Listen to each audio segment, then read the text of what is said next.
I consider myself a craftsman, not an artist. And at this point, I'm a master craftsman.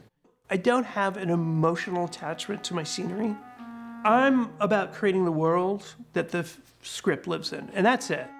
I say you don't hire me for my taste, because then everything would look like this house. You hire me for my aesthetic, and that's my craft. I mean, it's one of the last handcrafted businesses in the world. The first thing I said when we were doing this is we're never going to find an apartment complex that's going to let us shoot here in Los Angeles. I just can't imagine that we can get everybody on board.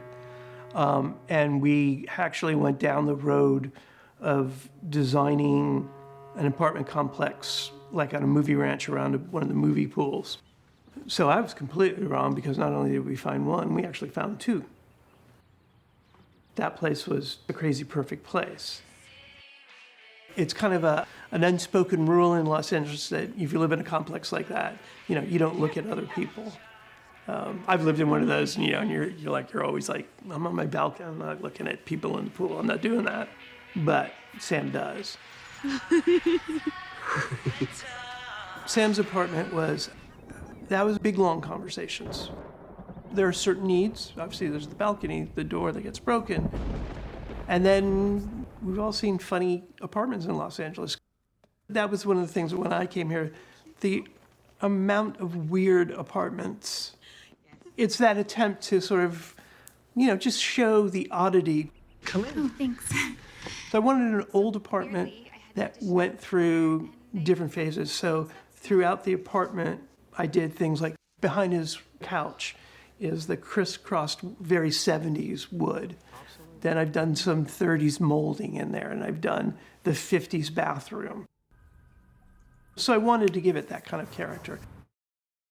Basically, every location on this, which is not true, but it almost is true, is basically within walking distance of each other.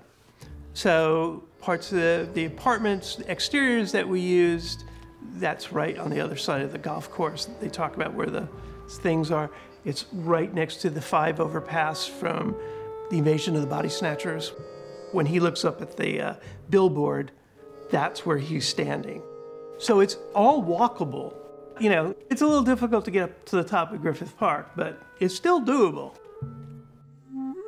All right, so here's the big surprise. That is a real Hitchcock headstone for Dr. Samuel Hitchcock in 18-something in Los Angeles. So when we were standing there for the Hollywood Forever thing, going, okay, we're going to do the screen here, and we all turned around, and it was like, it says Hitchcock on it. Well, we got to use that.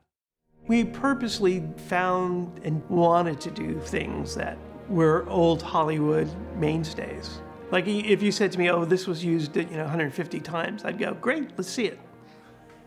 Normally I'd go, I don't want to see any of that. Come on. Where are we going? Basement.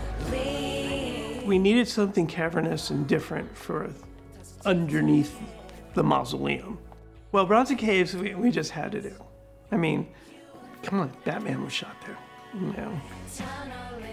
And then we built, obviously, the framework for all the lights and things, and we blocked off some of the entrances with doors and things like that. It was a partial build, and all the tables. I think it gets a little lost in the movie that all those tables are tombstones. So that was cool. It was hard to do there because, of course, it rained. And that floods out really fast, and you have a lot of scenery in there.